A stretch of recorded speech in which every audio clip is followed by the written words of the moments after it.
Gaza crisis, human rights, and international law. The Gaza crisis has captured everyone's attention over the past couple of weeks. Find out why the roots of the conflict and its solutions lie in all parties understanding and respecting universal human rights. Everyone I've spoken to recently is reeling from the horrific events of the Gaza crisis. We're seeing sickening images of what Robbie Burns called man's inhumanity to man in every newscast. Instead of rehashing the military news, we'd like to look at the Gaza crisis from a human rights perspective. As in most violent conflicts, it's the innocent who've been paying the price for the misguided ambitions of political and military leaders on all sides. The movement toward recognizing universal human rights arose from the horrors of the Second World War, particularly the Holocaust. There was a growing realization that international law must recognize that everyone, regardless of nationality, race, or religion, is entitled to certain fundamental rights based on their basic worth as a person. As the Universal Declaration of Human Rights puts it, disregard and contempt for human rights have resulted in barbarous acts which have outraged the conscience of mankind. Among other atrocities, the Declaration was referring to the genocide committed by the Nazis against the Jewish people. The State of Israel arose from that expanding human rights movement. Both the signing of the Universal Declaration of Human Rights and Israel's founding took place in 1948. The international community wanted to provide a safe haven for Jews fleeing persecution. Creating the new state in what was then Palestine recognized a homeland to which the Jewish people have always felt profound cultural ties. Although there were always Jewish communities in Palestine, the majority of the people in the region at that time were Arab Palestinians. Most of them were Sunni Muslims, but many of them were Christians as well. War broke out throughout the Middle East on Israel's very first day of existence.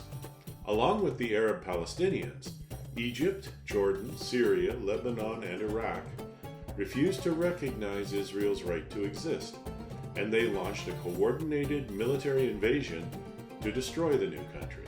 That war continued until 1949, with Israel ending up with more territory than it had before the invasion. The conflict left over 700,000 Arab Palestinians homeless, living as refugees in Egypt, Jordan, Lebanon, and Syria.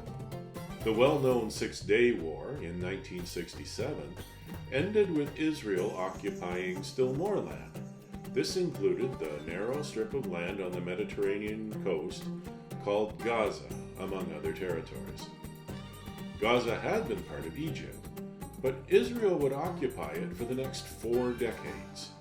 The Six-Day War displaced another 300,000 Arab Palestinians and 100,000 Syrians from their homes.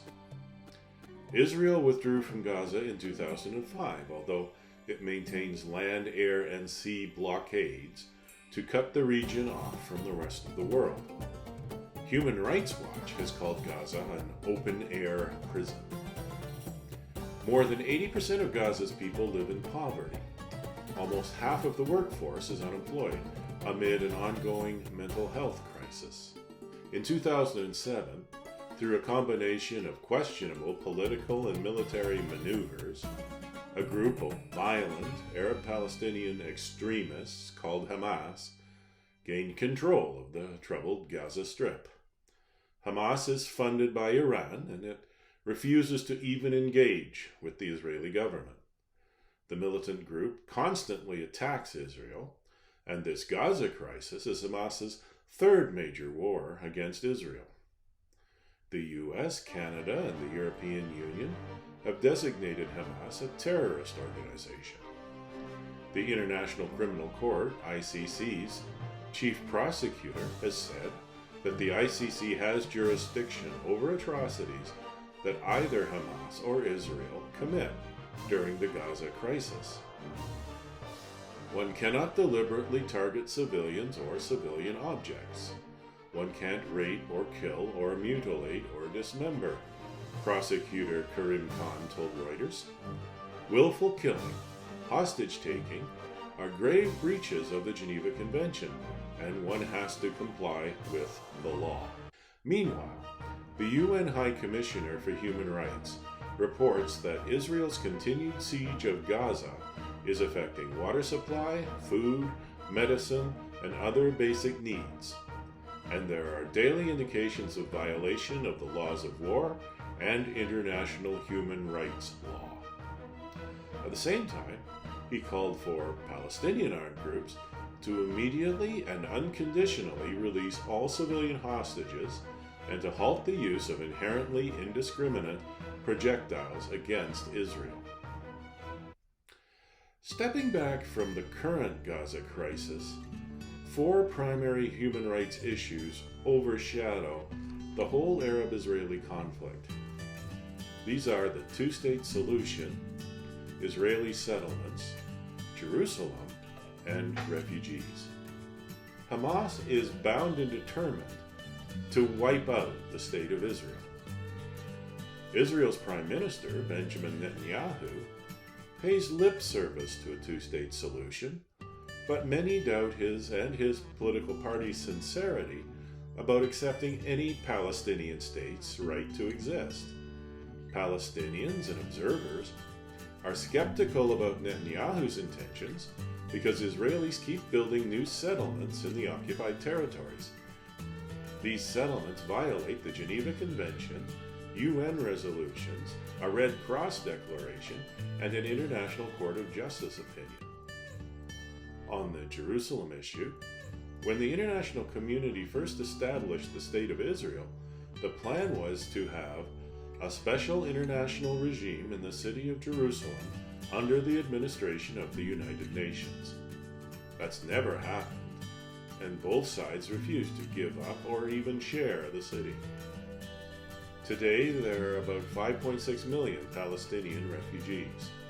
Roughly 2 million of them, mainly women and children, are crammed into Gaza, while others live in the West Bank, Jordan, Lebanon, and Syria.